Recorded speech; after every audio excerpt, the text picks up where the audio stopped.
मित्रों, क्या आपको पता है कि गणेश जी ने भी धर्म की रक्षा के लिए अलग अलग अवतार लिए हैं। नंबर 1, वक्रतुंड अवतार। वक्र का अर्थ है टेढ़ा और तुंड का अर्थ है सूंड। ये अवतार बुराई को नष्ट करने और अहंकार को समाप्त करने का प्रतीक है। भगवान गणेश ने इस रूप में मत्सरासुर का विनाश किया, जिससे देवताओं और ऋषियों को राहत मिली। नंबर 2, एक दंत अवतार। एक दंत का अर्थ है एक दांत वाला। इस अवतार में गणेश जी का एक दांत टूट जाता है और एक ही दांत दिखाई देता है। इस अवतार में गणेश जी ने मदासुर से युद्ध किया और उसे पराजित करके अहंकार को नष्ट किया। भगवान गणेश ने मदासुर को क्षमा किया और उसे धर्म के मार्ग पर वापस लौटाया। नंबर 3, महोदरा अवतार। महोदरा का अर्थ है बड़ा पेट वाला।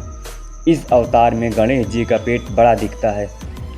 ब्रह्मा जी के ताप से जन्मे मोहासुर, जिसे ब्रह्मा जी से ऐसा वरदान प्राप्त था कि वह अजय और अमर हो गया था, वह अपनी मोहिनी शक्ति से लोगों के मन में लोभ, ईर्ष्या और लालच पैदा कर देता था, जिससे लोग अपने कर्तव्यों को भूलकर अधर्म के मार्ग पे चलने लगते थे। देवताओं पर भी उसका प्रभाव पड़ने लगा और स्वर्गलोक तक में अशांति फैलने लगी।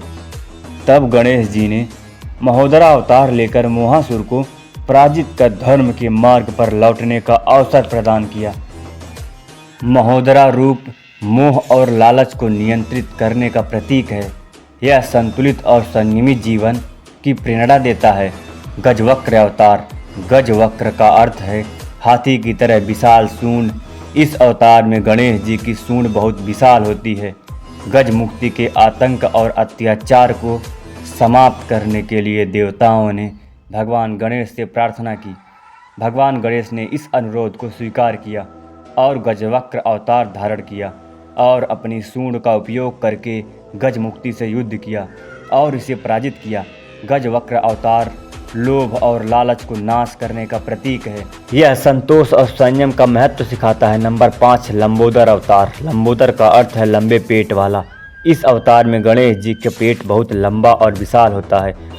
क्रोधासुर शक्तिशाली और क्रोधीला राक्षस था, जो क्रोध और हिंसा के कारण संसार में अराजकता फैला रहा था। उसकी बुराई और अत्याचार से देवताओं और मनुष्यों को अत्यधिक परेशान कर दिया था।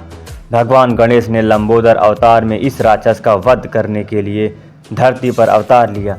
इस स्वरूप में भगवान गणेश ने अपनी विशेष शक्तियों और धैर्य का उपयोग करके क्रोधासुर की बुराइयों को समाप्त किया और शांतिपूर्ण वातावरण को पुनः स्थापित किया।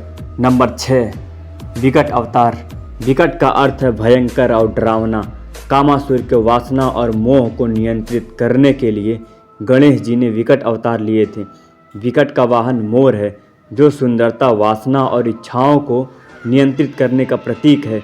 यह रूप आत्मानुसार और वासनाओं पर विजय पाने की प्रेरणा देता है। नंबर 7, विघ्नराज अवतार। विघ्नासुर को हराने के लिए गणेश जी ने विघ्नराज अवतार लिया।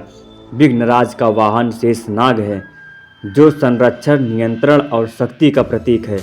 यह अवतार जीवन की बाधाओं को समाप्त करने और सत्य के मार्ग पर चलने की प्रेरणा देता है। नंबर 8, धूम्रवर्ण। यह अवतार अज्ञानता और भ्रम का नाश करने का प्रतीक है। यह ज्ञान और सत्य के प्रकाश को फैलाने का प्रतीक है। यह अवतार अहंतासुर के अहंकार को समाप्त करने के लिए लिए थे।